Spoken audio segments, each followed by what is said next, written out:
Importing footage. It's important to note before you import anything into Premiere that it is all in one place. In other words, you have a directory somewhere on your hard drive and all the stuff is in there. Don't ever import stuff from like thumb drives and miscellaneous locations on your network.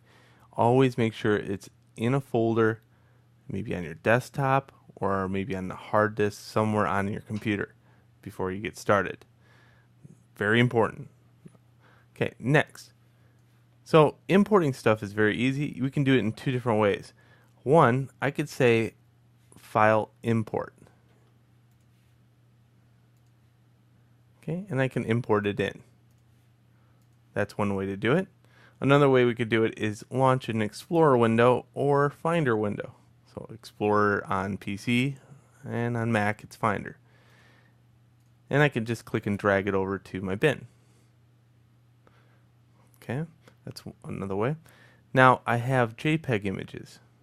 I have a lot of students that always drag this one Norwal project in that says, well, we're going to have a slideshow. Okay, instantly my hair on my hands stand up because I know slideshow means a lot of questions. So we're going to cover slideshows and how they work to alleviate some of those questions.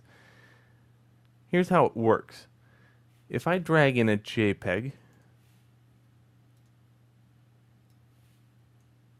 it's set at a duration. Okay? In this case, the duration, if I click and drag it down here and mouse over it, it's set for 1/4 of a second. Okay? So, not even 4 seconds. It's 1/4 of a second. That's really short. So if I hit spacebar, it's done. Now, how to alleviate that is go into Premiere Pro, the preferences. Now it's under Edit Preferences or Premiere Pro Preferences, depending on Mac or PC. So here under General, we can set our still image default duration. Now I have a composition that is 29 frames per second.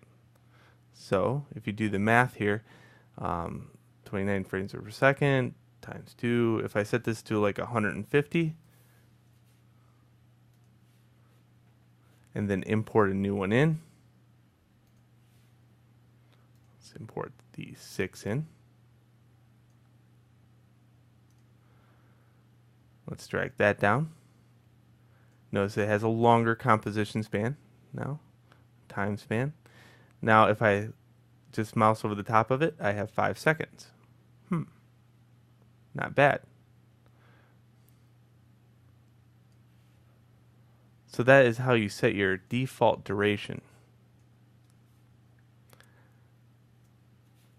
Now that we've imported video, still shot, and you can even import MP3s or waves.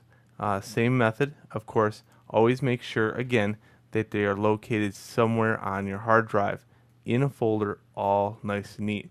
Let's say I have a couple that are on the server. So here are some that are on the server. My first action is to copy them, move them into the sample footage directory,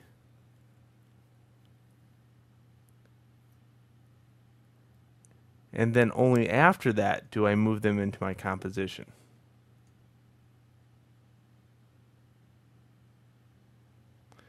Now this could get messy really quick. There's no doubt about it. So there's another way we can do this. Here I have new items. A new bin, new items. Okay, let's go to new bin. I could say still shots.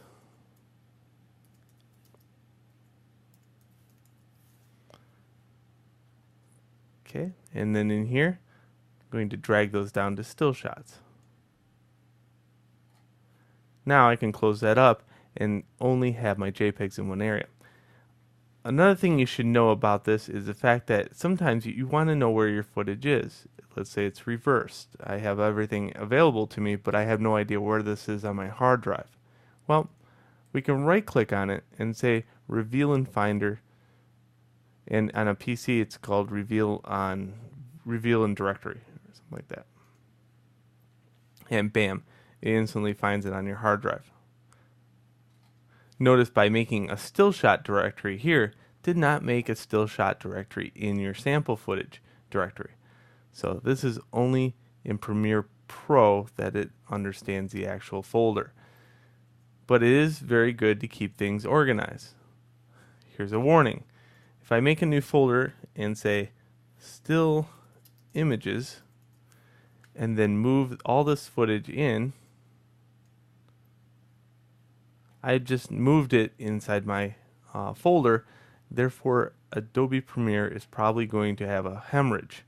So therefore, I have to go in here and say, well, Premiere, I moved that stuff here. And it automatically locate the rest of them. All you need to do is find one. Another thing you could do is use this media browser. I found this to be kind of a little overwhelming for a new student in this system. So just note that it's not very browser friendly. I would highly recommend using the import feature or an Explorer window or Finder window. So that is everything I know about importing footage into Premiere. Let's go on to the next video.